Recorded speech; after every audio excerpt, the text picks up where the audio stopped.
Good. So it should be recording. So good morning, good afternoon, and good evening. My name is Matthew Green, and I'm very grateful that you all are able to join us today for our fourth day in the Roundtable series, Diversity and Decolonization in Italian Studies, organized by Simone Brioni, Maria Orton, Graziella Parati, and Gaoheng Zhang, and sponsored by the College of the Humanities at Brigham Young University and the Leslie Center for the Humanities at Dartmouth College. Today's theme is transnationalizing Italian studies, and we have 5 exciting and highly interesting speakers and presentations ahead of us from scholars all across the globe. Before we begin, though, I want to take a minute to introduce myself, as I'm sure it's puzzled the participants and those of you who might have Googled me after seeing my name on the poster, to see a graduate student from a German program appear among the ranks of Graziella, Marie, Gao, and Simone. Today, I'm welcoming you all virtually to Dejop, which translates from Ho-Chunk to English as 4 lakes. The name since time immemorial of the isthmus and surrounding region on which the modern city of Madison, Wisconsin sits, land which in 1832 was forcibly ceded to white settlers, which not only continued but amplified ethnic cleansing as the state and federal governments sought to exterminate the Ho-Chunk people along with other native peoples of Wisconsin. Here at the University of Wisconsin-Madison, I'm a PhD candidate in the Department of German, Nordic, and Slavic Plus, and my work is a game of academic twister, tying together literature, linguistics, history, anthropology, and more. I work primarily in German, Czech, Yiddish, and Italian, and I'm fortunate to work under the guidance of Bivan Katmani and Sunny Yudkov, but prior to arriving in Wisconsin 5 years ago, I was an MA student at Dartmouth College in comparative literature, where Graziella quickly adopted me as one of her own. And during my studies at Dartmouth and in the years since, Graziella has continually been my champion, constantly creating opportunities for me personally and professionally, acting as a sounding board for my ideas and bouncing her own ideas off of me, and always pushing me to go further and fight the good fight. In the fall, Graziella invited me to join her, Marie, Gao, and Simone in bringing you these roundtables, and I wish to express my thanks to all 4, not only for allowing me to be a part of this, but also for treating me as one of their own, asking me for and respecting my inputs, and so much more, which is not always the case when it comes to graduate students. And I'd also like to thank the participants who have put up with my long emails, my badgering emails, which is a really unfortunate and unintended pun since UW's mascot is Bucky the Badger, my surveys, and my general flooding of your inboxes. And I'd also like to thank you all for how much you've taught me over the past few days. And it's so exciting and also a relief to see this truly global network coming together to critically assess and address ourselves, our worlds, and our futures. Transnationalization is important to me, not only for my own work, but also for my own life. And I'm sure my great-grandparents, illiterate immigrants from Calabria, sent by their parents to Rhode Island at the ages of 12 and 13, never to see their families or Italy again, would be floored to know I'm sitting here today having these discussions with you all. Today, our 5 presenters are going to challenge our images and notions of Italy, both at home and abroad. Our speakers quite literally span the globe, from Michigan to Venice, Naples, and Los Angeles to Beijing. And I'd like to take a moment to acknowledge and thank Chi Chen, who's joining us from Beijing in the middle of the night for her. So that's very tough. Thank you. Our first is Toshio Miyake, who is Associate Professor of Japanese Society and Cultural Studies at Ca' Foscari University of Venice. His main research interests are Occidentalism, Orientalism, and Self-Orientalism in Italian/European, Japanese/Asian relations, with a particular focus on issues related to race and ethnicity, whiteness, and popular media cultures. He's authored monographs on the representations of the West, Occidentalismi in 2010, and Monsters in Modern and Contemporary Japan, Mostri del Giappone from 2014, and his talk today is entitled, Can the Yellow Others Speak? In parentheses, marking Westernness, whiteness, nationness in Italian and East Asian studies. So Toshio, please. Okay, thank you. Good morning and good afternoon, good evening to everyone. I'm speaking from my home in Venice in Italy. Thank you, Matthew, for the kind introduction. I would like also to express my Gratitude to the organizers for inviting me to join this series of roundtables. So let me try to share the slides. I think I have to make this. Okay. Hope this is working. I'm living in Italy for more than 30 years, and as an Italian Japanese or Japanese Italian in the guise of a kind of perpetual foreigner, I would like to explore the connections between my social cultural surroundings and my academic work with a particular reflexive attention to the issue of race. So let me start with my specific surroundings in Italy by referring to the racial attacks against the so-called Orientals or Chinese-looking people during the initial stage of the COVID-19 pandemic last year. This satirical cartoon published on the Repubblica in late January 2020 is particularly revealing about what was happening in the few weeks before actually the first clusters of COVID-19 had been detected in Lombardia and Veneto region. I quote from the original Italian: "No problem, se il virus arriva in Italia siamo preparati. Abbiamo aggredito e insultato ogni cinese che passava. Si chiama prevenzione." End of quote. In fact, the global labeling of COVID-19 as a Chinese virus in early 2020 had to offer the pretext for a wave of verbal and physical assaults in Italy against everybody who looked somehow Oriental or Chinese, including me. In Venice, where I'm living, one of the most reported attacks have been spitting. On the left of the slide, you can see Valentina Wang, one of our Ca' Foscari Chinese Italian students who has been attacked by two male teenagers on a local train between Venice and Padua.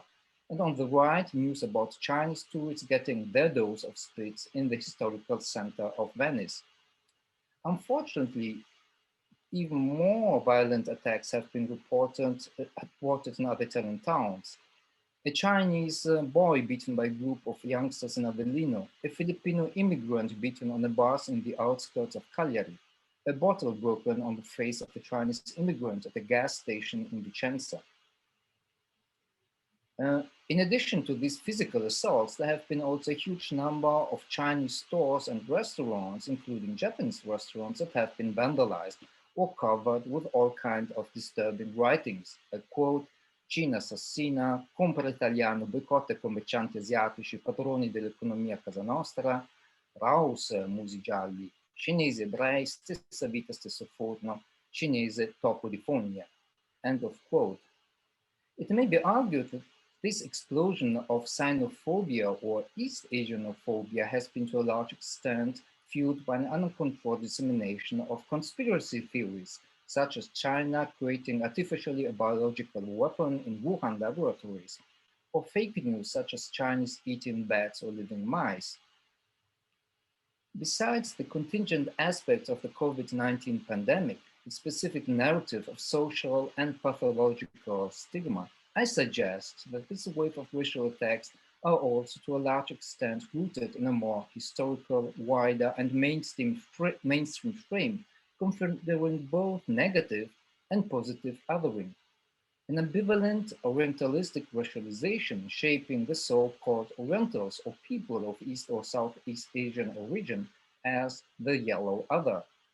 On the one hand, there has been already extensive investigation on the historical construction of the so-called yellow or Mongoloid race within colonial and scientific racism in the 19th and 20th century. On the other, I would like to stress on the specific combination or overlapping between biological, somatic, phenotypic othering and linguistic cultural civilizational othering. A biocultural racialization resulting in what I would call tentatively as yellowness, a deep-rooted colonial and ambivalent racialization that precedes xenophobia or xenophilia, that configures both intentional racism and exotic appreciation, who each form the two sides of the same coin of Orientalistic othering. For this occasion, I would like to focus on how yellowness is made extensively visible, diffused, and hegemonic through caricatural racialization. I call it yellow facing. I'm going to show a brief clip from the Pippi Longstocking TV series, which effectively illustrates, even in the original Swedish version, the combination of two recurrent aspects of yellow facing, the ching chong phrase and the slit or slanted eyes pose. So let me try to show you the clip.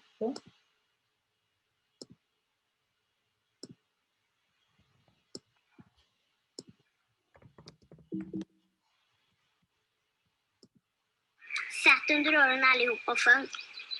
Tjing tjong, tjing tjing, tjing tjong, bling, bling.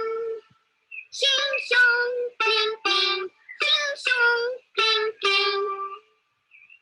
Ja, du ser konstig ut. Du tror väl inte jag ljuger? Säg. Let's return to the slides.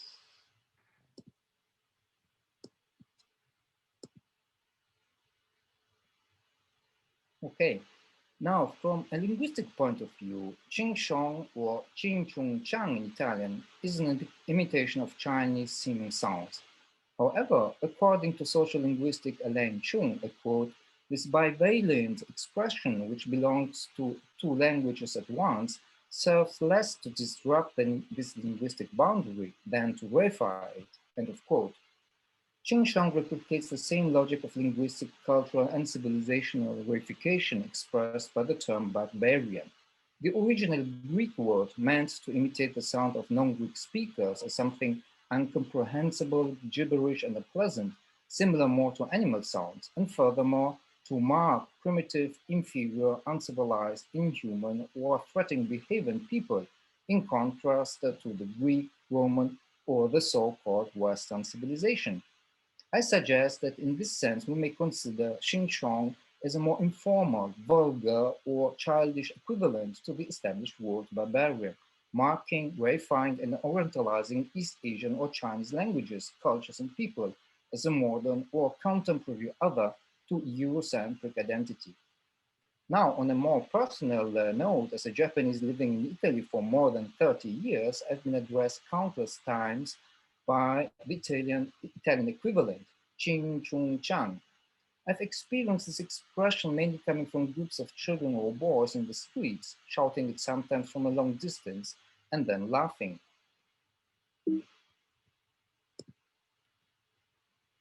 Let us see another and more visible aspect of yellow facing, this slit eyes pose, which is more extensively practiced also by the adult population.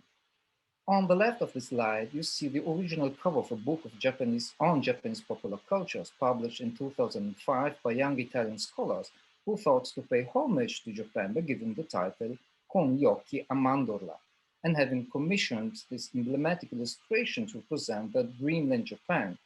On the right of the slide, a national celebrity, Maria Giovanna Elmi, former TV announcer and presenter posing for the weekly journal Gente in 2019.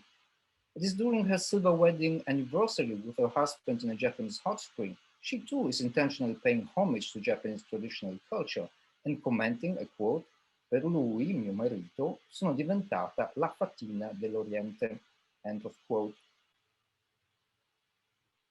The two episodes on this slide received much more attention. Unfortunately, not so much because they faced criticism within Italy, but because they have been contested as racist by the Asian American community on global social media.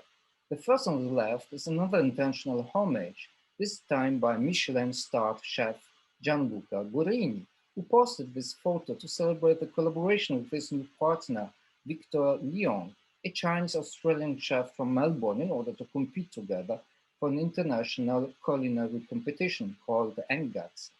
While on the right, you see a shot from Striscia la Notizia, aired by television channel Canale 5, recently on April 12. In this case, you can see two other Italian media celebrities, Gerry Scotti and Michelle Hunziker, making the slit eyes pose and uttering incomprehensible linguistic caricatures of Chinese language. However, maybe the most high-profile episode of recent racialization has been this triptych used by soccer Lega Serie A in its campaign against racism in 2019. It shows three chimpanzees, one ape with blue eyes referring to white or European people, one with brown eyes referring to black or African people, and one with slanted eyes referring to Asian people. This more aestheticized rendering of racialization met heated criticism by professional players of African descent, including the statement from the Anti-Discrimination Network FAIR, I quote, "The authorities have launched a campaign that looks like a sick joke.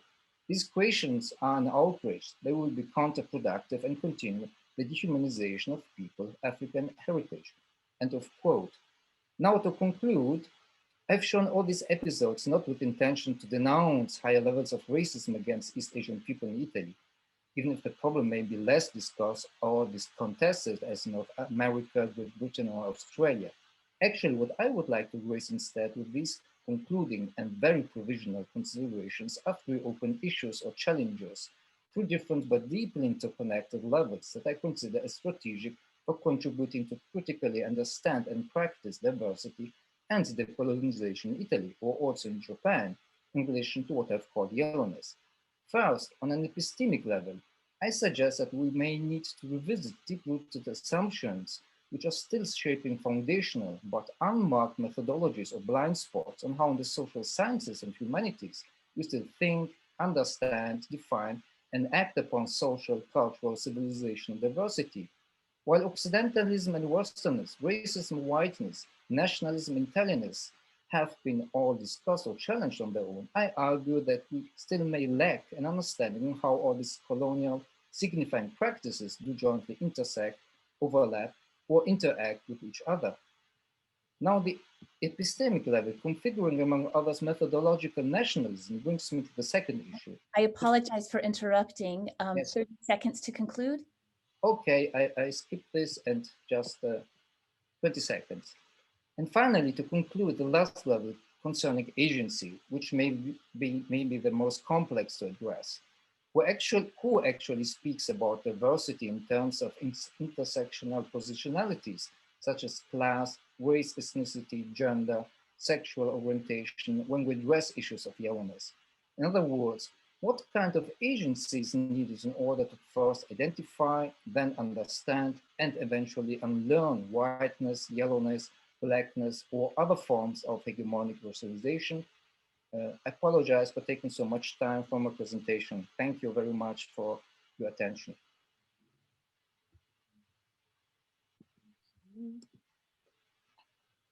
Thank you so much, Toshio. That was really interesting and really exciting to hear. So I'll be the designated clapper. One thing that I forgot to point out too, for questions, I've already gotten some, which is really fantastic. If you have questions, please do send them to me directly in the chat. And then following all 5 presentations, we'll have the discussion period. And I'll pose these questions to our speakers. Our second speaker is Marta Cariello, Associate Professor of English Literature and Cultural Studies at Università della Campania. Among her recent publications is La Questione Mediterranea with Ian Chambers from Mondadori in 2019. She is co-founder and co-director of the academic journal De Genere, Journal of Literary, Postcolonial, and Gender Studies. Her current research focuses on the Mediterranean as a critical space of modernity and on nationhood and gendered postcolonial narratives.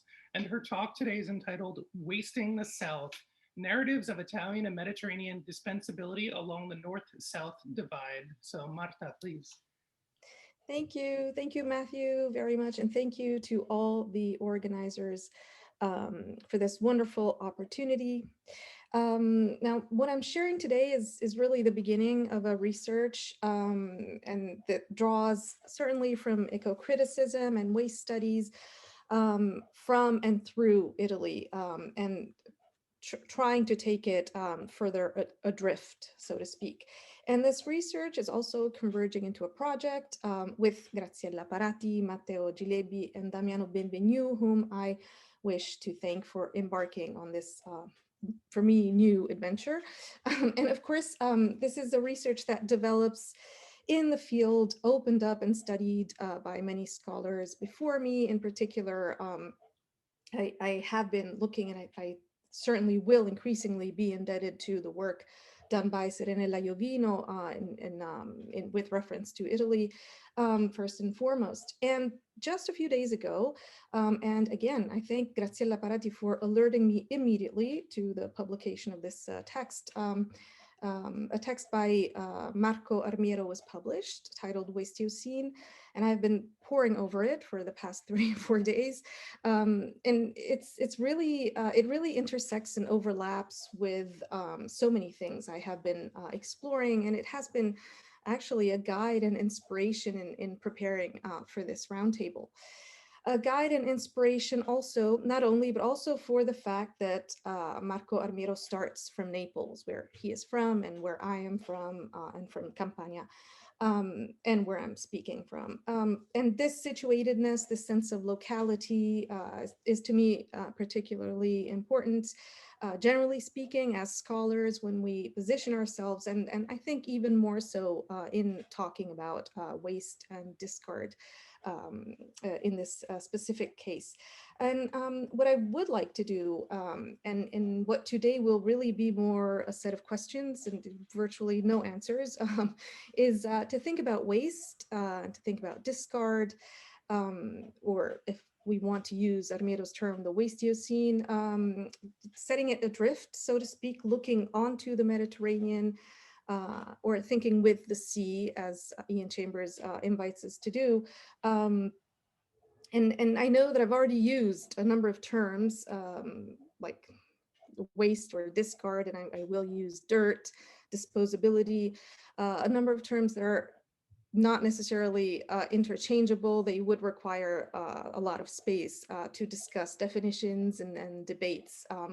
But I have decided not to take up my time in the attempt to define or report the debate and positions, which I'm still absolutely beginning to study in any case. But I decided to use these terms for now, as I understand them, in their function as articulations, as Stuart Hall would say, of paradigms, of theoretical frameworks of environmental justice, new materialism, or wasting relationships, for example. And I will also employ these terms as paradigms working with, and I think also interrogating the lines of separation between North and South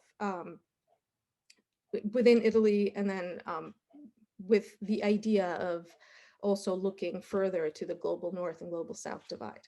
Not all today, but this is the general idea of this, this new research that I have been embarking on. And I would like to look at material waste and its correlation to the narrative of Southern Italy, but also alongside this dismaying acceptance of wasted lives, and I'm here referring to Zygmunt Bauman clearly, and disposable bodies in today's Mediterranean. So then the idea is to interrogate the lines of separation between North and South in the Italian narrative of national progress and development, and also in the roots and seemingly inescapable design stemming from the historical dynamics of domination, which are projected in turn onto the Mediterranean at different times and different angles in history. Certainly, the south of Italy sits in an ambiguous space of being within and without, sometimes in but not of Europe, but also being in the north of the Mediterranean, certainly part of a privileged north, economically speaking, compared to the southern shores. And yet, I think that the liminal position of southern Italy speaks the maritime language of the colonial, commercial, interconnected complexity of the Mediterranean. And clearly it has existed in the subaltern condition that Antonio Gramsci famously analyzed in the Southern Question. So narratives of Southern Italy and Southern Europe, for that matter, as part of Africa, with their implications in the colonial paradigm of uncivilized, dirty, dangerous, abound, as we all know, in the narratives of the Grand Tour, of course. And this is a legacy that, as we are all well aware, has lasted and still persists in really at the core of the anti-Southern racism in Italy.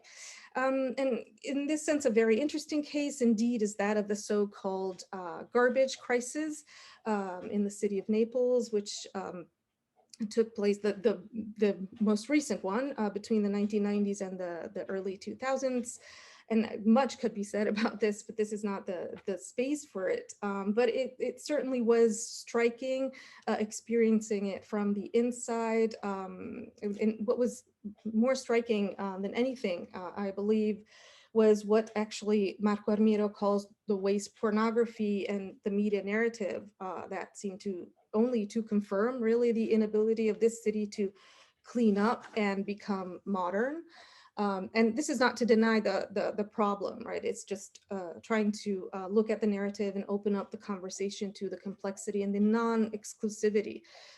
It was not just Naples. And I'm interested then in exploring through this paradigm of waste and also of dirt, what happens when the revivification of the racist matrix of colonial power and that was actually such a relevant part and silenced part of building the Italian identity, when this revivification allows for a shifting of the lines of separation with the arrival of migrants from further south. So one of the questions that I ask is this shift a simple moving of the othering practice further south, so to speak, the establishment of whose lives can be wasted as further Southern lives, and of course the crucial question of who draws these lines. And I'd like to quote actually from Marco Armiro's text.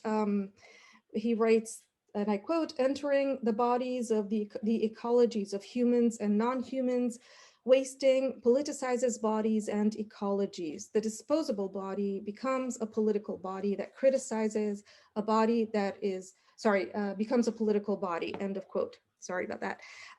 So I've shifted again with very charged terms between lives and bodies. And I am aware that these are, again, huge leaps. And we can discuss this perhaps later, but this passage through to the political body and indeed the political value of those lives as well, I think is crucial. And I would add that this political body is also what I call a critical body in the broadest sense of the term. It is a body that criticizes. It's a body that is critical, crucial. Indeed the opposite, if you will, of dispensable. So disposable bodies, indispensable bodies, and really the mechanism of othering, the mechanism of hegemony, of producing alterity, but needing this alterity as well. And I'm thinking here of the dirty, inadequate bodies, the beautiful bodies of Rocco e suoi fratelli. I'm thinking of the consumed bodies of Southern women in the factories of Turin or around Milan, and of the lives lost both physically and culturally in migrations, in spite of new lives being built. And I'm concluding, I don't like leaping parallels and overarching definitions. I think they disempower the issues at stake, but I do think that it is worth reflecting in terms of wasted lives or dispensable lives on where the line is drawn, right? The line of separation is drawn. How does it move if it moves, and who draws it? And definitely why the politics of wasting relations are so crucial. So here, and this is the invitation from my beginning, here is where the sea sets us in a powerful or a powerfully more than human flow of ecological justice, but also on how to dwell within the Wastio-scene. And perhaps that is why it is relevant and I think useful to set our thinking adrift, and therefore to look at the Mediterranean. It offers us the shift, and most importantly, I think right now, the political urgency, theoretically and materially. Thank you. And I'm sorry for hurrying. I was terrified. Thank you so much, Marta. That was really exciting, and you know, it's with these first two presentations, it's interesting that we've talked about West and East, now North and South, and for our third presentation, we're going to move even further south, and so we're going to move into the Southern Hemisphere a little bit, because our third speaker is Julia Rico, who is assistant professor at the University of Michigan. She received her PhD from Duke University, where she trained in both Italian and Brazilian studies. Her work explores the way the concept of Italian identity has evolved beyond the strict geographical confines of the Italian nation state, and how it has impacted the way we imagine the bel paese. At the same time, she looks at how the emigration of millions of Italians has shaped notions of class, race, and gender in the Americas, specifically in Brazil. Her talk today is entitled San Paulo, Notes on a Transnational Approach to Italian Studies. So Julia, please. Thank you so much, Matthew, for the introduction. I'm gonna share my screen. Here we go. So good afternoon and good morning. Thank you all for being here. I'm very grateful to the organizer for this invitation and for the opportunity to share with you some reflection on what it means to work in Italian studies using a transnational framework. In this presentation, I will give an overview of how I've come to believe that São Paulo specifically and Brazil more generally constitutes an incredible productive space from which we can rethink the Italian of Italian studies. And before I begin, I also would like to acknowledge that if I'm here today, it is thanks to the pioneering works on mobility, postcoloniality, and transnationalism carried out by scholars in Italian studies, many of whom are present here today. Without their perspective, I would not have felt that I belong to the discipline we call Italian studies in the first place. And as a matter of fact, and in light of last week's discussion about disciplinarity, my entry into the academic world of Italian studies was mediated by my previously cultivated interest in Portuguese and Brazilian studies. That is, I arrived to Italy through Brazil. My approach to Italian studies then starts not so much from what we can broadly define as its center, that is Italy, but from the so-called periphery of what Arturo Escobar calls the modern colonial world system. Yet, more so than a geographical space or an object to be known, Brazil becomes very much in line with the framework proposed by the modernity coloniality school, an epistemic perspective from which we can reevaluate and reimagine what counts as Italian and consequently as Italian studies. According to Anibal Chiano and Walter Mignolo, the decolonial shift is a project of delinking. What I'm proposing is the need to switch how one produces knowledge about Italy. In order to truly delink from the coloniality of our discipline, the idea of the nation as we currently conceive it, informed by Western geopolitical notions of sovereignty, would have to be transformed into something else.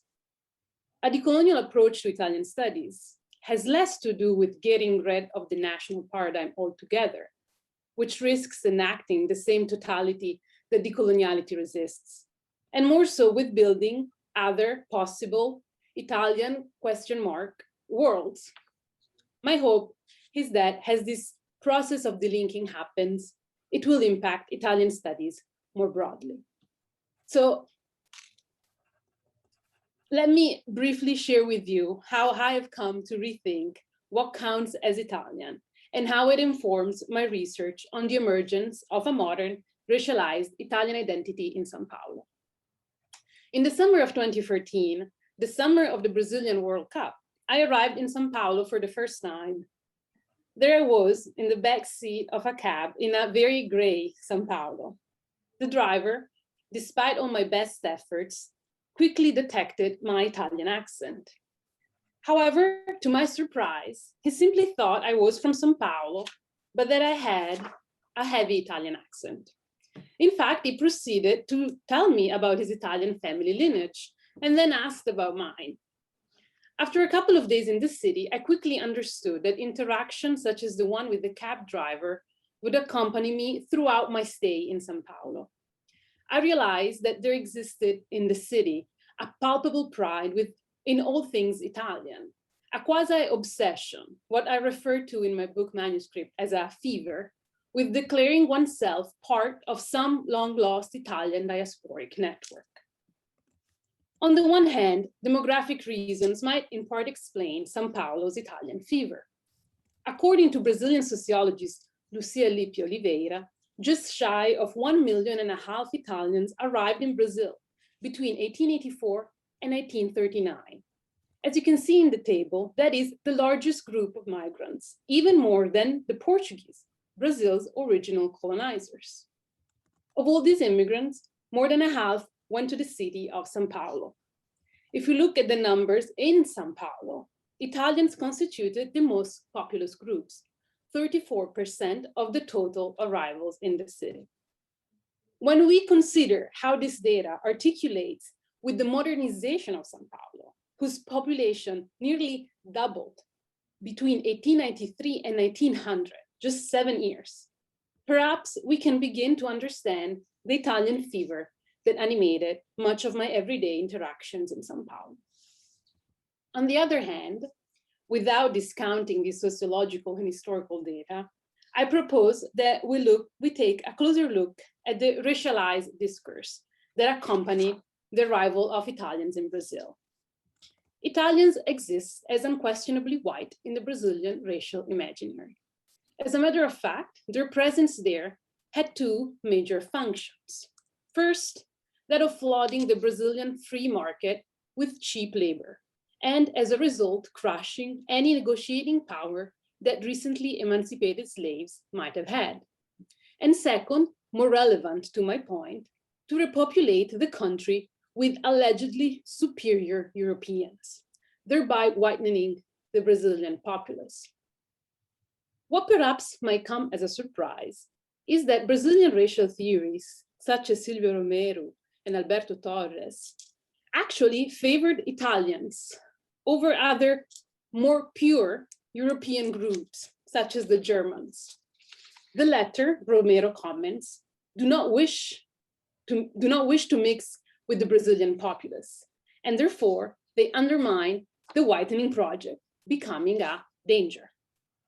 Italians, on the other hand, commonly married outside of their group, and thus were perceived as a more desirable reagent, to use Romero's chemical language. Their lack of purity, or the lack of the desire to remain pure, placed the Italians at the top of Brazilian racial hierarchies, subverting the paradigm of Aryan superiority introduced by the de Gobineau and proposing an alternative racial order. Paradoxically then, Italians' whiteness existed only insofar as they fulfilled their primary function, that is, to mix with the local populace. Italian bodies became the vectors through which Brazilian racial theorists and policymakers who belong to the landowning and slave-holding caste carried out a white supremacist project that dramatically changed the racial makeup of Brazil. Their whiteness, as well as their Italianness, not only dispersed, but became constitutive of the new Brazilian, embodied by the cab driver I had met upon my arrival in São Paulo.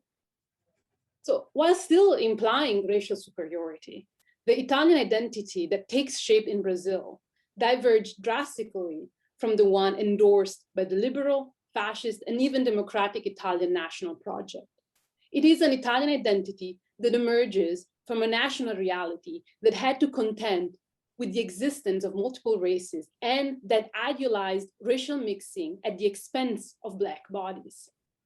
It is an Italian identity that even in its more conservative and racist expression, and here I'm thinking of Menotti del Picchia and Miguel Reale, both born in Italian enclaves and both instrumental in propagating fascist ideas in Brazil, has to contend with the impossibility of claiming a pure, idealized whiteness.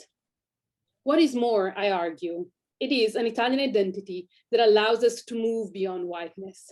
Not by chance, a crucial figure among Black Brazilian nationalists, José Correa Leite, talks back, to use Sperati's clever formula, to that Italian identity by reclaiming it for himself. To conclude, I hope that I have shown how invoking one's Italian identity in São Paulo, just like the cab driver did, has little to do with the geopolitical reality known as Italy. It instead refers to a whole other possible Italian world, one that, even in its most conservative and racist iteration, implies plurality, multiplicity, and diversity. However, in order to envision such a world, one is to be willing to embrace what Escobar termed an epistemic change of perspective. A transnational approach to Italian studies, then, offers the possibility to decolonize the discipline insofar as it delinks it from a colonial understanding of nationality, while simultaneously decentering Italy altogether as the favored locus of enunciation. Thank you.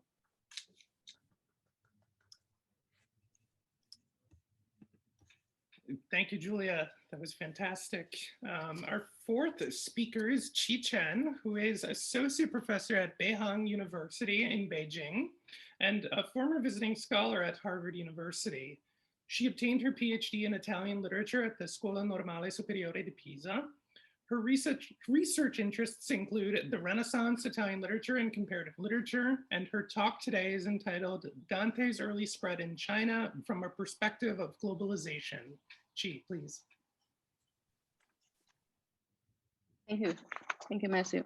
It's my pleasure to be here to introduce something about the Dante's spread in the early stage in China. So my article examines, sorry, I should share my screen.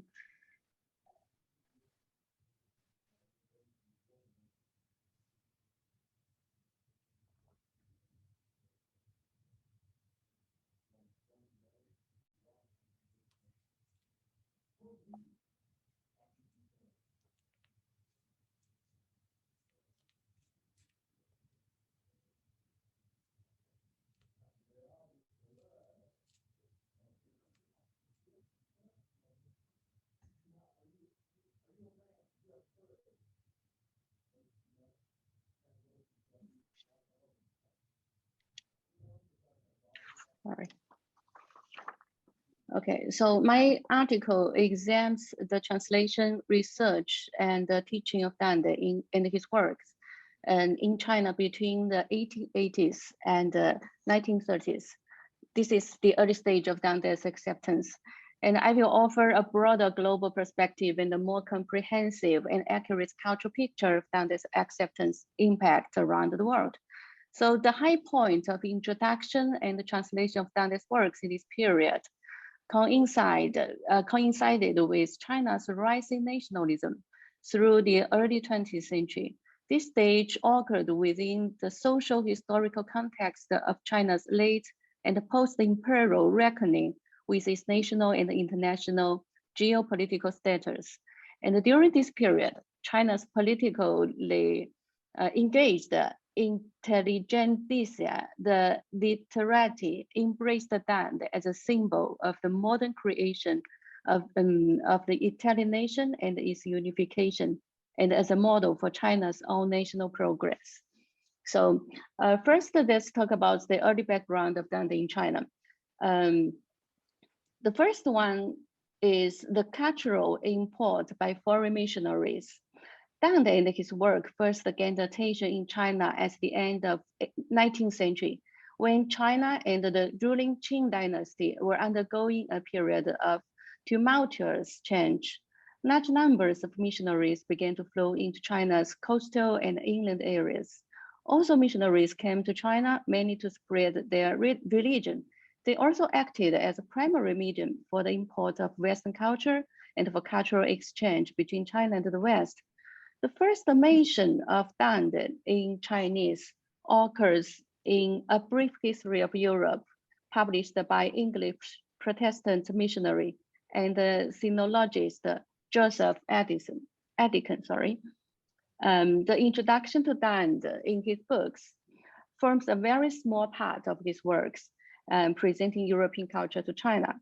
Dante was given a full treatment by Italian missionary and the Chinese hero Eugenio Valpicelli, who spent more than 50 years in China as a diplomat and scholar. What Picelli was the first to focus on introducing Dante's works to Chinese audience and to translate the Divine Comedy into Chinese, sometime around the turn of the 20th century. Unfortunately, this translation has yet to be found. Another aspect is the active introduction of Dante by Chinese intellectuals for the survival of the nation. Dante's name was spread more widely after the 100 Days Reform Movement of 1898.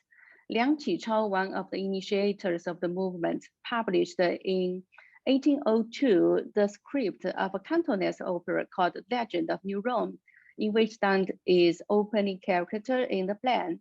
Subsequently, Dante's name occurs in many Chinese scholars' works, such as Chinese historian Point Wang Guowei's comment on Dream of Red Masons. And Dante became well known by Chinese intellectuals with different names like Dan Ding, Tan De, Dan Dun, Dan Di, Dan Di, and so on. And during this time, the Chinese intellectuals such as Liu Yazi, Liang Qichao, and Lu Xun actively promoted Dante's works, which they associated with national consciousness, national unity, and national survival, all of which were important preoccupations of the day. The famous Chinese philosopher and diplomat Hu Shi was also inspired by Dante in his research for a good prescription for China's social ills. In 1917, Hu Shi specifically refers Dante in his hugely influential essay on the improvement of literature. About the translation of Dante's works in China, the first translations of Dante's work in the 20th century were concentrated in the early period between the 1920s and the 1930s. Interestingly, also Chinese intellectuals often referred Dante before the 1920s. There were not many translations of his work before this time. In fact, there was no complete Chinese translation of Dante's works until the middle 20th century. And even foreign language versions of his complete works were not available in China until much later. Dante's early reputation in China reached a peak in the 1920s and the 1930s. The 600th anniversary of Dante's death in 1921 brought new attention to the author and marked an important year for the translation and the introduction of Dante's work. Some journals, such as the Eastern Missionary, story magazines, women's magazines, and the Journal of Literature and Philosophy, explicitly celebrated the anniversary and its significance. For example, in 1921, Story magazine published Qian Daosun's Shen Qu Yiluan, a partial translation of Dante's Divine Comedy, including Inferno 1, Inferno 2, and Inferno 3. And some intellectuals such as Zheng Zhenduo and Zhou Zuoren drew the line as the works of Dante. Other intellectuals, however, such as Hu Shi, believed that Dante could play an important role for the new China, and therefore respected him as a model for shaping Chinese new national image and spirit. And in this era of intellectual ferment, there were many approaches towards Dante's work, attitudes which also hinted at a conflict between nationalism and globalism. And in the 1930s, as Dante became known to a growing audience in China, more works by Dante were translated into Chinese. The Vita Nova, translated by Wang Duqing, the complete translation of La Commedia by Wang Weike and Zhu Weiji appeared in this period. So this is some typical translations of his works. About the research on Dante, when Dante was first introduced to China, so there was no really academic treatment of his works. Instead, most of the information presented broad and simplistic descriptions of the author and his works. So the focus was on Dante's meaning for the Chinese nation rather than on Dante and his works per se. So there are some works remarkable. For example, in 1923, Hu Yuzhi, Yu Xiong, and Wen Tian co-edited a book called Dante and Goddard, published by the commercial press. With very little early research available to them, academic scholars relied very heavily on the existing foreign research for their understanding of Dante's work. As early as the 1920s, Wu Mi completed a translation of On Dante's Divine Comedy by Grant Gant, his mentor at Harvard. So it is published in the 41st issue of the Critical Review in May 1925, but the number of such works are very limited.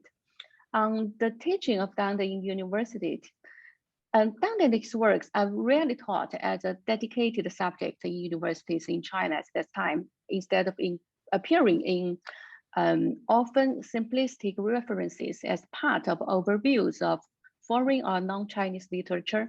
Biographies of China's leading intellectuals include references to their lectures on Dante. For example, Lao She at Qilu University in the 1930s, Wu Mi at Tsinghua University and the Southwestern Associated University, and Lei Haizong at Wuhan University. They talked about that in the 1930s. The teaching of Western literature facilitated the spread of new ideas by China's literati, and was itself a mean to popularize Western culture. In this period, scholars promoted the idea that Dante laid the foundation of Italian literature and ushered the Italian literature into the Renaissance. Okay, so let's go to, and this is some textbooks in which there are some chapters about Dante. And the conclusions. As a symbol of the continuous deepening of the global exchange of ideas, the translation, the study, and the teaching of Dante and his works in China reflects the process of Sino-Italian exchange in literature and culture. They also reflect the social development and change within China, all deeply intertwined with the fortunes of Chinese society. Dante has provided the Chinese intellectuals with a model of national cultural tradition during a period of national transition, but also with an artistic imagination capable of reshaping national culture, self-confidence to communicate with the rest of the world. So the introduction, reference, reflection, and in-depth study of foreign cultures can be said to be a microcosm of China's interface with globalization. By including China in the global audience for Dante's work, so we try to offer a broader global perspective and a more comprehensive and accurate culture picture of Dante's acceptance around the world. Okay, this is my presentation. Thank you so much.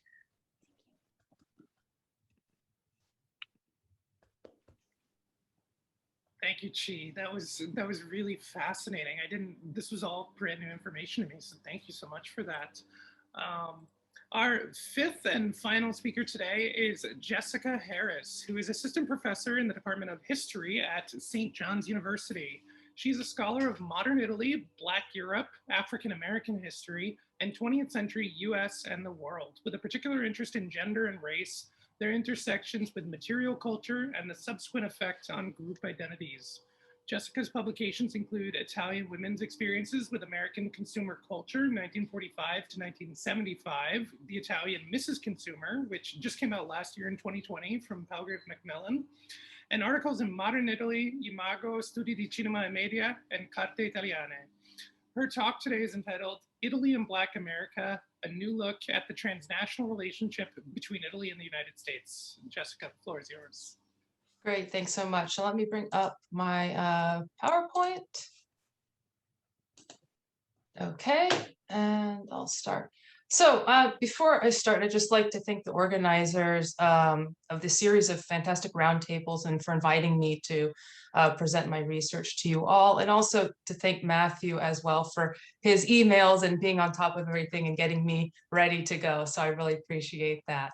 Okay, so as Matthew said, the title of my talk today is Italy and Black America, a new look at the transnational relationship between Italy and the US.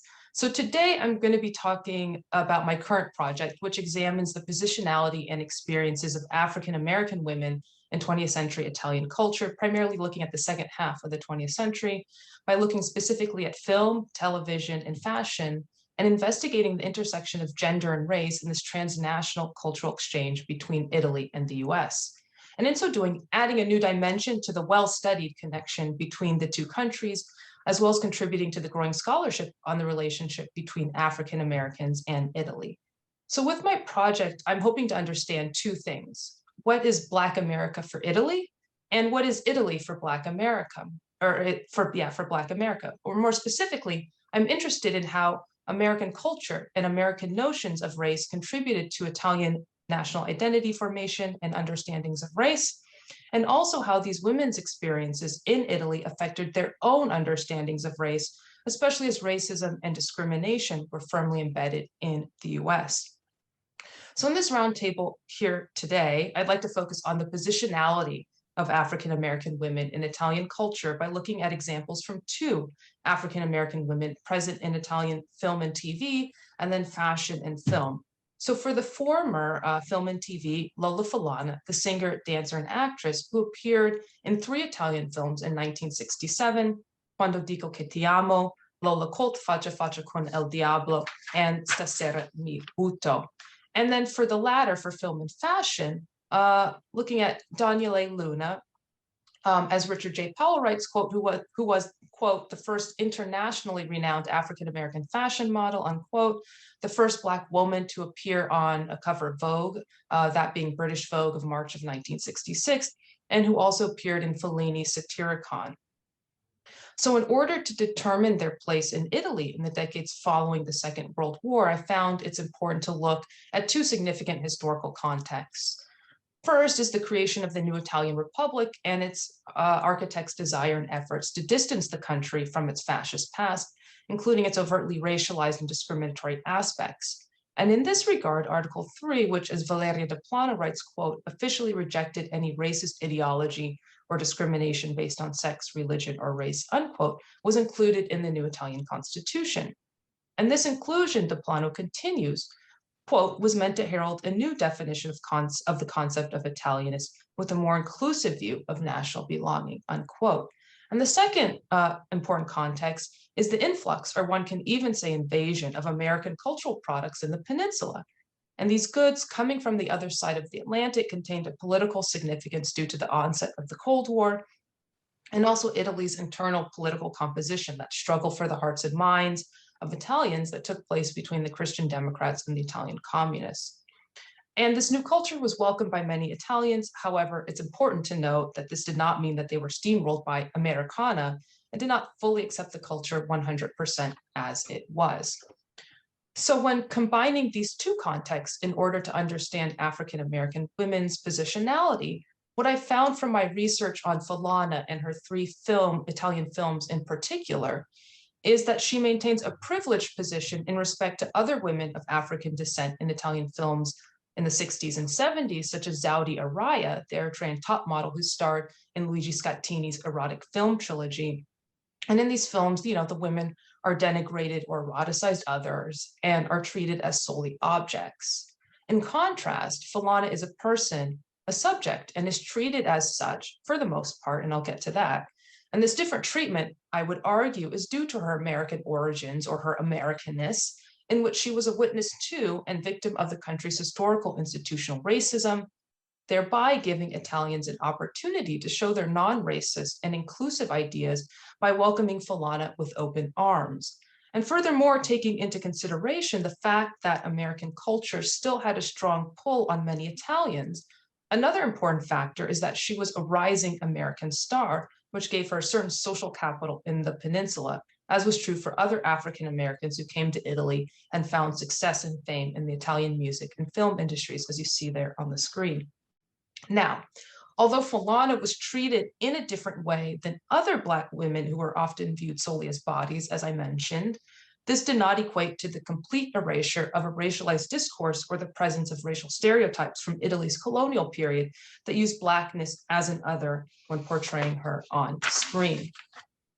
And this is an important point in that the racial stereotypes from the colonial past continued to surface in the decades after the Second World War, which ultimately worked toward constructing a homogeneous white identity that constituted Italianness. So to illustrate Folana's positionality, I want to look at the film Stasera mi butto, a musicarello directed by Ettore Maria Fizzarotti. The film's main musical stars are two Black Americans, Rocky Roberts and Lola Falana, who both appear as themselves. Because of this, they're given a privileged or subject status in that they're both recognized as being celebrities and appreciated for their musical and artistic talents by the teenagers. Now, unlike Roberts, who primarily appears on screen when he is singing and dancing, Falana is given a role more significant to the film's plot. She's not solely the dancing and singing Black body as is Roberts, but she has significant speaking lines and serves the role of revealing the special qualities of Carlo, the young awkward professor, to Marisa, who he tutors and on whom he has a crush, and you see screen grabs from the film there. Now, despite the prominent role and subjectivity given to Falana in the film, she's still depicted in ways that draw on and represent colonial stereotypes.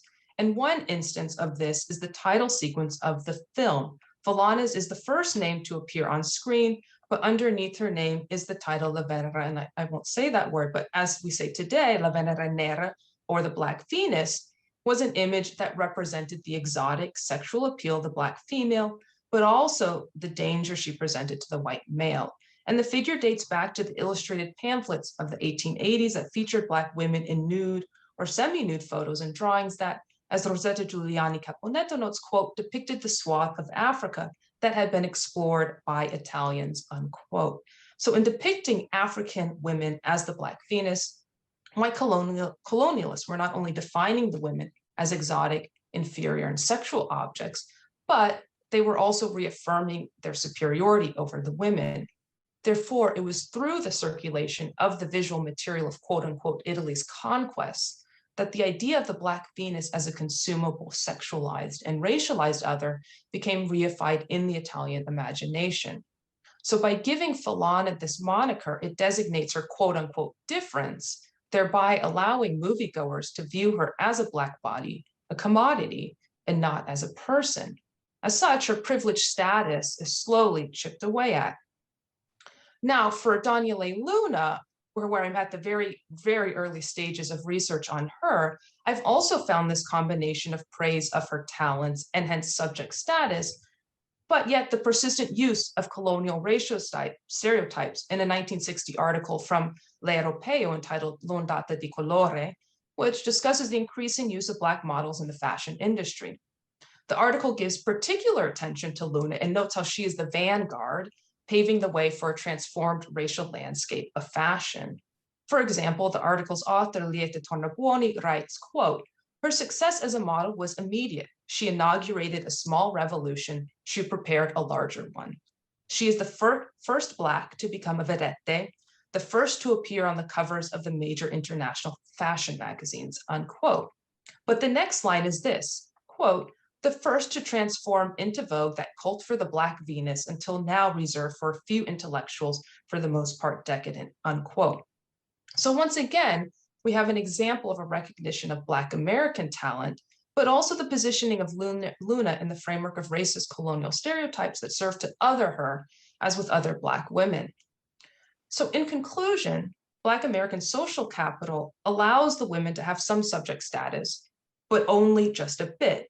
Falana and Luna are still placed in that Black Venus mold, thereby reflecting the presence of Italy's so-called quote unquote colonial unconscious, quote, the discarding, discrediting, and generally repressing of the history of colonial expansion, unquote, as Sandro Ponzanesi writes, and this is lasting in the late 60s, which allows for the continual exclusion of so-called others from national belonging. Thank you very much.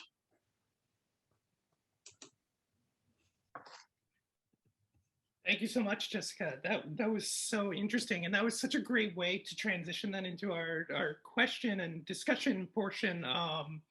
Because I think what's really interesting about these 5 presentations is kind of how Julia phrased it. That I wrote it down immediately. That she said she arrived in Italy through Brazil. And so that's just something that's so fascinating in your work, Jessica, with the US and Italy, with going back in time and even up to the present with Dante and China. Obviously, Toshio talks about the very present issues that are facing not only the hyphenated Asian community, the Asian community, but really, but all of us, and how we react to these attacks. Marta, you mentioned being within and without and in and not of Europe, which was just such beautiful phrasing, I think. So I've already gotten several questions in the chat. Please feel free to send me more.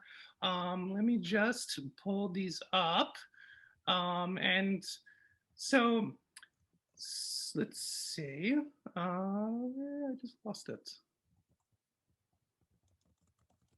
So this was a question that was originally directed to Marta, but I think can speak to, or can apply to many of the presentations that we've heard. So can Judith Butler help think about the mournability of disposable bodies?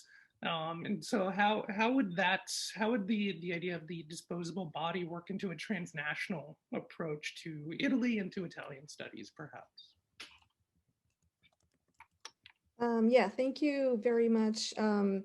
Yes, absolutely. Again, within the space that we have, of course, there could have been so many, or there can be so many ramifications, and so definitely the concept, the Judith Butler's concept and work on mournability is crucial to well, to the whole discourse around bodies. And maybe this gives me, and I will be quick, this gives me just a little bit of time to elaborate this passage that I referred to briefly, from speaking about lives, wasted lives, dispensable lives, and then bodies.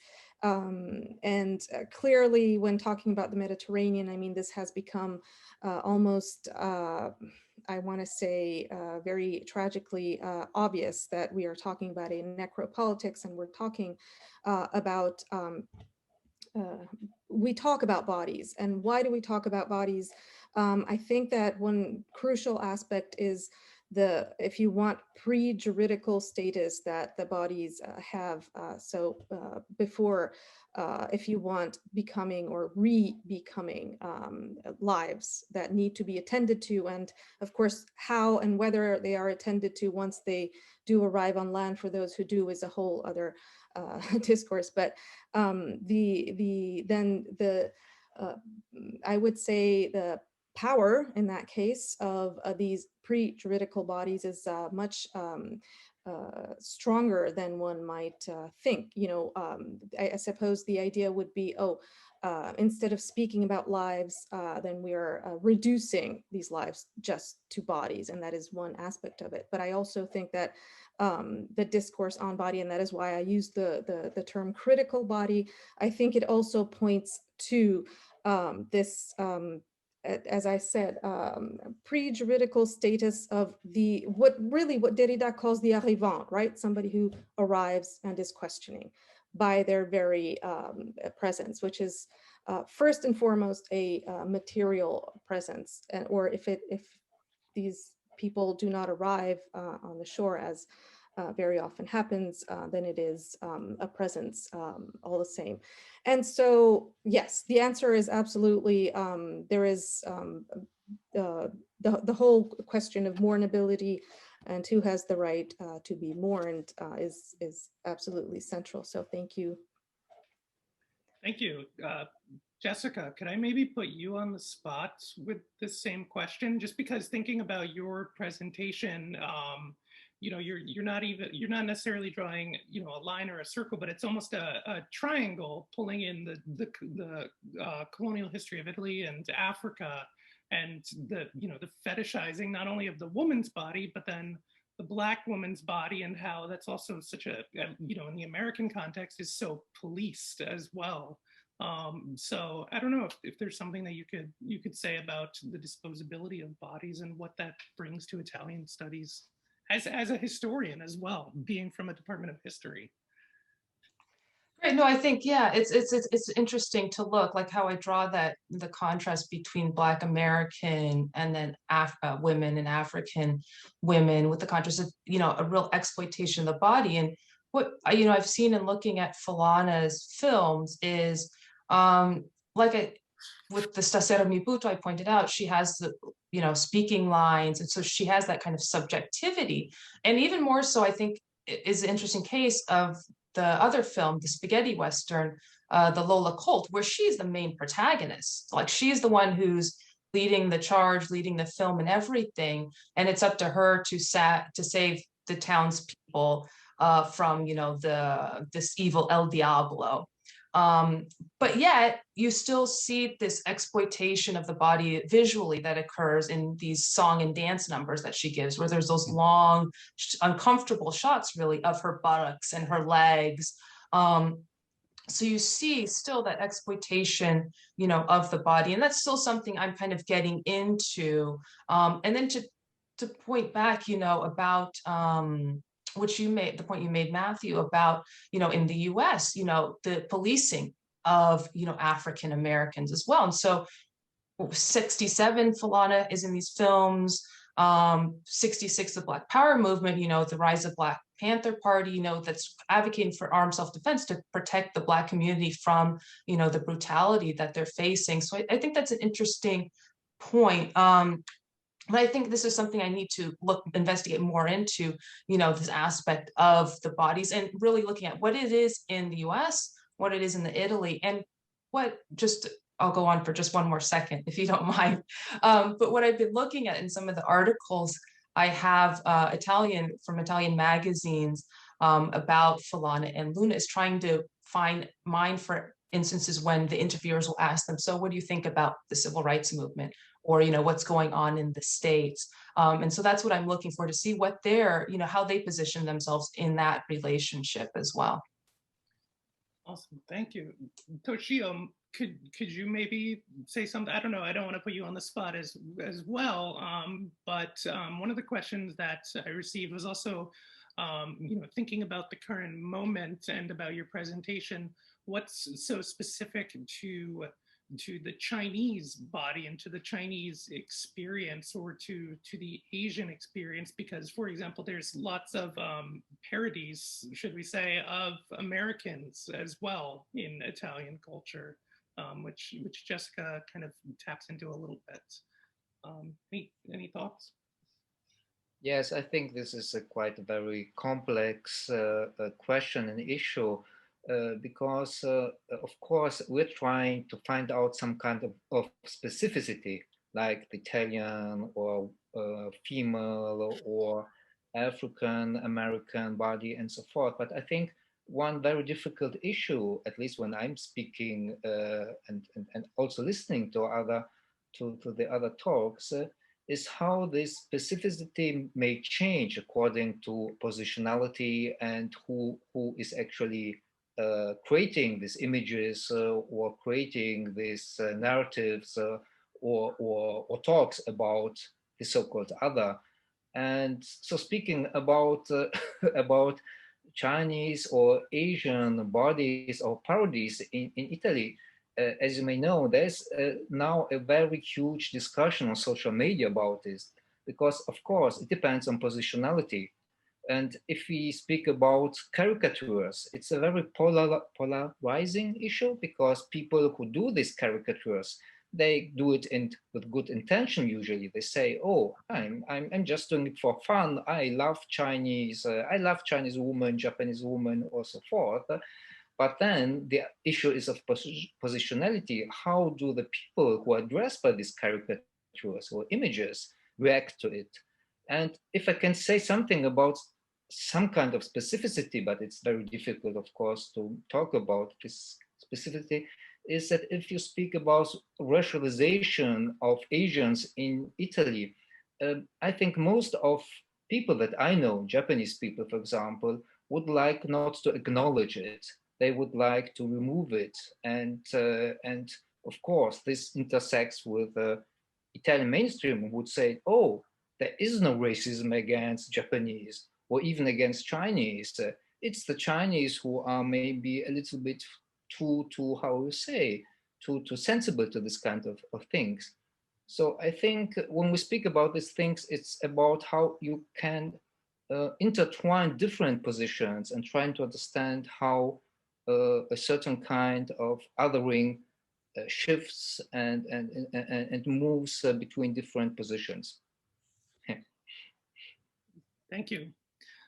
We have a question. Actually, I've got similar questions both for Julia and for Chi, but it applies, I think, to all 5 panelists. And so, thinking about belonging, how do you experience belonging by way of your work? Thinking about it in terms of Italian studies, because Julia, you brought us to South America with thinking about Italian San Paulo, and Chi, you brought us to China thinking about, about Dante being read and translated into Chinese. So how would those fit into a transnational Italian studies paradigm?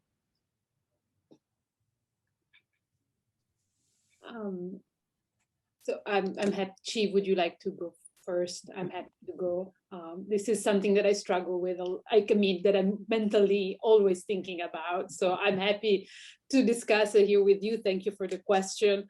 As I said at the beginning of the position paper, for me, reading about mobility, postcoloniality, and transnationalism in Italian study is what convinced me that yes, I could write a book that has it centered in São Paulo, that also was part of Italian studies, and that and then obviously informed by the works of the modernity coloniality school, and having studied with Dainotto and Mignolo at Duke, that obviously gave me the possibility to truly think about how do we move past the national paradigm, but in a way, right, that doesn't necessarily get rid of it altogether, because those epistemologies will always exist. Like, it's something that we need to contend with them, right? We can produce critiques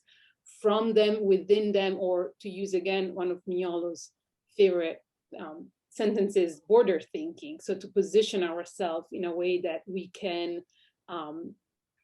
use them to our advantages, but we cannot just simply kind of getting rid of them altogether. And so with that in mind, I found that this Italian identity that was emerging in São Paulo, that actually started to emerge in São Paulo well before it started to emerge in Italy, right? As many have argued about this making of Italy abroad, but to look at it from the discourses that was being produced within São Paulo, right?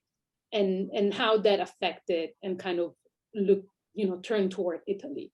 And in terms of belonging, I have to say that I'm very fortunate, because in this past year, I had an amazing group of colleagues that now have become really good friends to think with. It's the Transnational Italian Studies Working Group. And they really offered me a home, and have really helped me thinking through some of these issues. So thank you.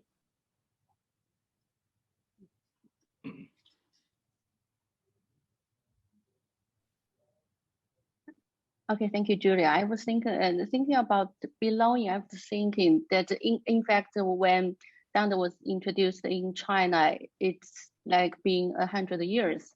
And during these 100 years, all the scholars or the translators would regard it firstly as kind of a model to kind of, how to say, a symbol of the modern creation of some kind of Italianation and the unification, and also a model for Chinese own national progress.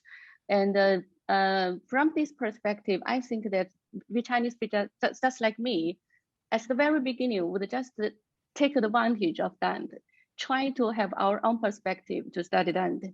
And later, we will think about make Dante as kind of subjective subject to study it by our in a more broad way, in a globalizational way, to think about it and to study it. So for the belonging, for me, I think I will just regard myself as a kind of Chinese scholar. As a Chinese scholar, other to study Dante instead of how to say international scholar to do this. I think this is at the very, very early stage. The scholars, especially the Asian scholars, will do with Dante. That is with our perspective, and we will try to communicate with the international scholars. But at the same time, we will have our own perspective. We will just take, how to say, use Dante again to make it as a kind of model again. But I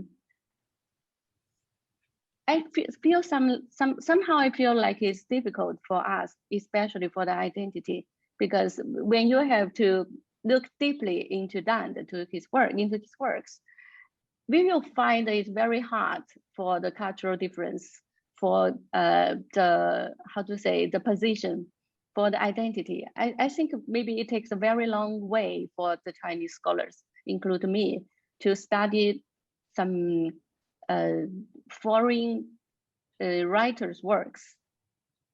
If we just limited ourselves on our own perspective, what will happen? So this is the problem. But without this perspective, if we just make ourselves like an international scholar, so what's the uniqueness of our studies? So that's the problem. I think it's kind of paradox for us. So this is just my feeling. You anticipated the question that I had for you next, which was just about thinking about Dante and the language question, or the questione della lingua. And so whether Dante was used in the early 20th century as part of a Chinese nation building project, be it within the academy or beyond. So thinking, for example, about standardizing language and the Mandarin language, particularly since Dante was, so important for using Tuscan, and any thoughts on that? Especially in the early stage, I think the language barrier is the biggest problem for translation and research of Dante. So I think this, if we say language, this is really a kind of difficulty for the Dante's introduction to China. Right. But it's getting better now. Mm-hmm. Yeah, more and more Italians, Chinese are studying Italian. So that's why Dante is better known and better understood by the Chinese.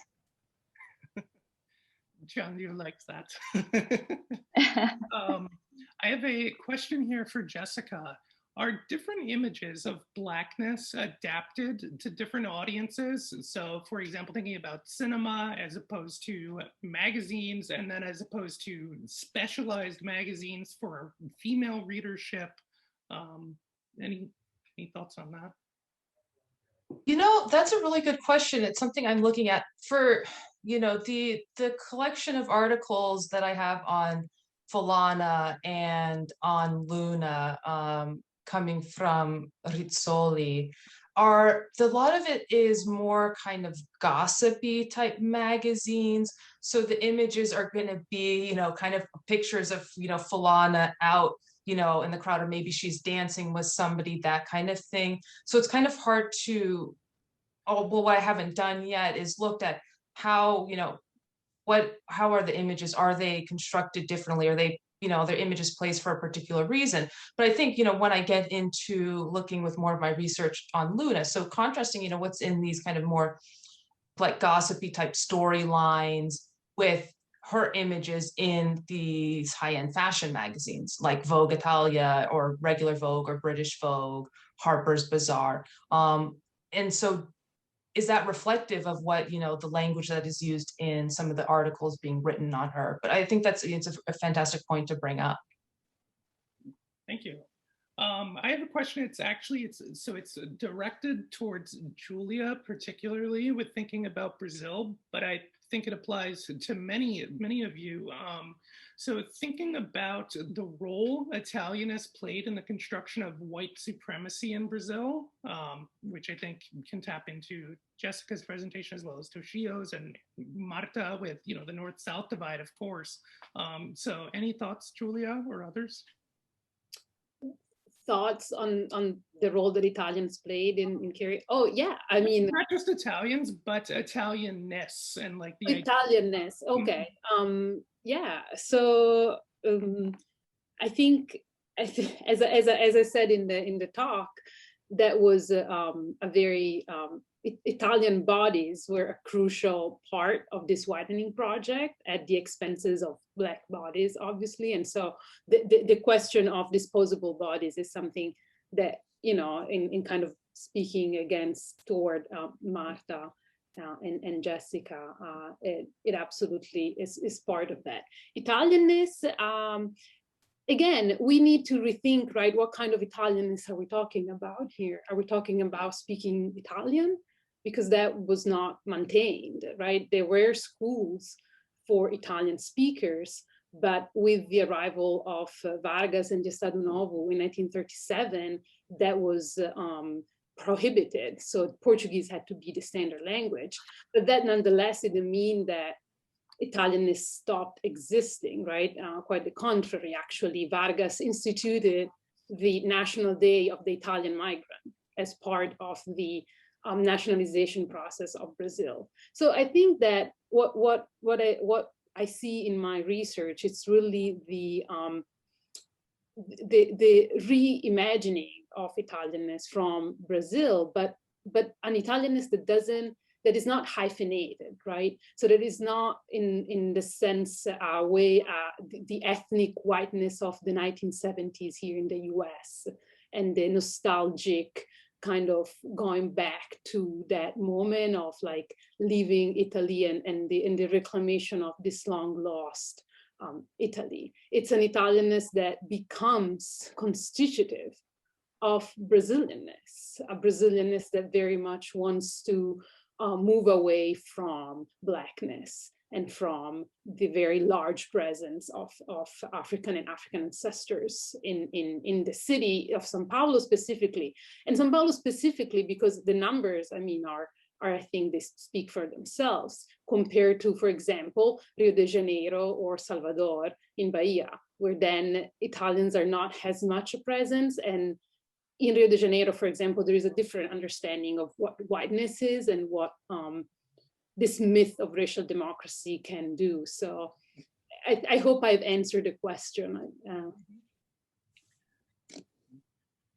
We have 2 minutes. Any other thoughts from the other presenters? Just on, I know ending on white supremacy is not the best way to end.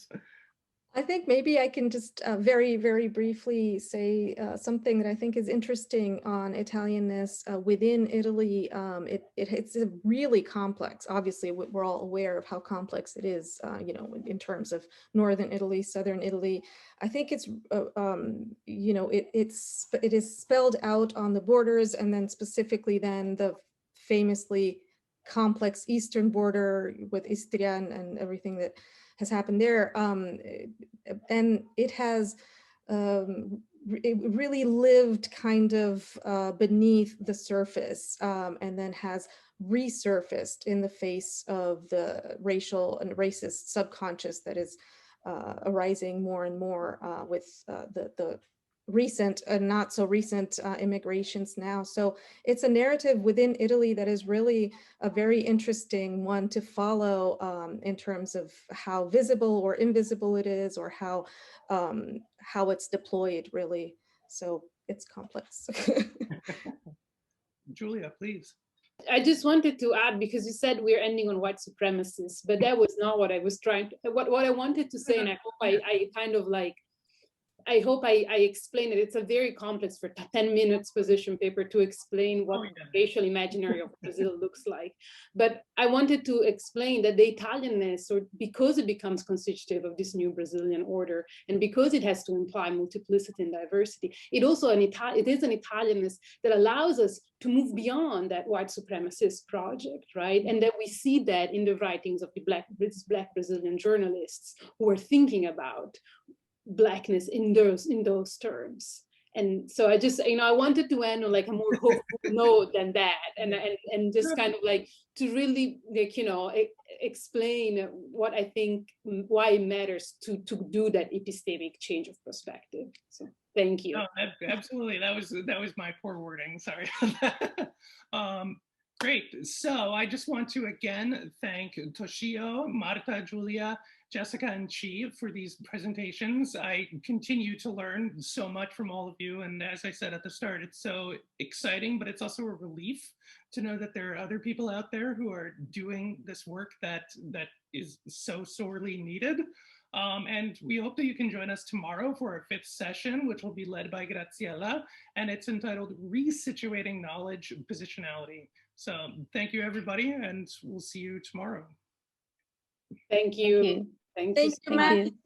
And thank you, everyone. Yeah, the other panelists as well. Thank you. Much. Thank you, everybody.